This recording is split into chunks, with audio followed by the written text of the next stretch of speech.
لڑکوں اور لڑکیوں کے رشتوں کے معاملات اور پھر رشتوں کے بعد عائلی مسائل، یہ ایسے معاملات ہیں جو گھروں میں پریشانی اور بے چینی کا باعث بنتے رہتے ہیں۔ شادیوں کے بعد عائلی مسائل ہیں، وہ صرف خاوند بیوی کے لیے مسئلہ نہیں ہوتا ہے،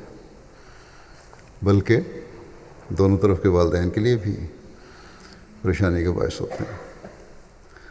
اور صرف اتنا ہی نہیں، بلکہ اگر اولاد ہو گئی ہے تو اولاد میں بھی بے چینی پیدا کر رہے ہوتے ہیں۔ اور بعض اوقات اولاد اس وجہ سے دینی اور دنیاوی دونوں لحاظ سے بگڑ رہی ہوتی ہے، اور ماں باپ اور خاندان کے لیے مزید پریشانیاں پیدا کرتی ہے۔ گویا پریشانیوں کا ایک سلسلہ شروع ہو جاتا ہے۔ تقریباً روزانہ میری ڈاک میں ایسے معاملات آتے ہیں یا زبانی ملاقات میں لوگ اپنے مسائل کا ذکر کرتے ہیں۔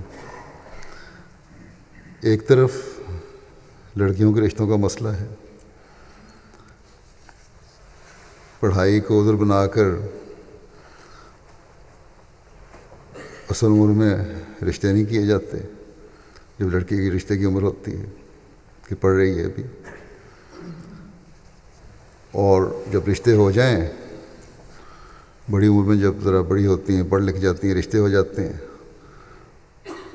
تو پھر انڈرسٹینڈنگ کا نہ ہونے کا جواز بنا کر رشتوں میں دوریاں پیدا ہوتی ہیں، اس میں دراڑیں پیدا ہوتی ہیں۔ پھر بعض لڑکیوں کی یہ بھی باتیں دیکھنے میں آئی ہیں کہ سہیلیاں اور دوست غلط طور پر ایسے خیالات ان کے دلوں میں پیدا کرتی ہیں کہ تمہارے بڑے حقوق ہیں ان ملکوں میں تمہیں یہ بتاؤ اپنے خامدوں کو کہ میرے حقوق ادا کرو اور یہ دو، میں تمہیں اپنا خامد نہیں مانتی، اور خامدوں کی ہر بات ماننی بھی نہیں چاہیے۔ پھر بعض دفعہ ماں باپ خود بھی لڑکیوں کو ایسی باتیں سکھاتے ہیں جس سے لڑکے لڑکی یا خاوند بیوی کا آپس کا اعتماد ختم ہو جاتا ہے، یا شکوک و شبہات ابھرنے لگتے ہیں۔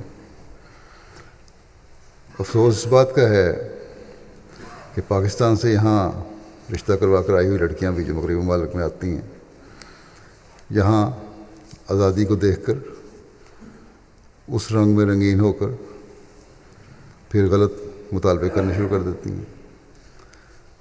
بلکہ بعض دفعہ گھر بسانے سے پہلے ہی یہاں پہنچ کر رشتے توڑ دیتی ہیں۔ اور یہ صورتحال، یہ حال صرف لڑکیوں کا نہیں ہے، بلکہ لڑکے بھی یہی کچھ کر رہے ہیں، بلکہ لڑکوں کی نسبت جو ہے اسی حرکتوں کی وہ شاید لڑکیوں سے کچھ زیادہ ہی ہے۔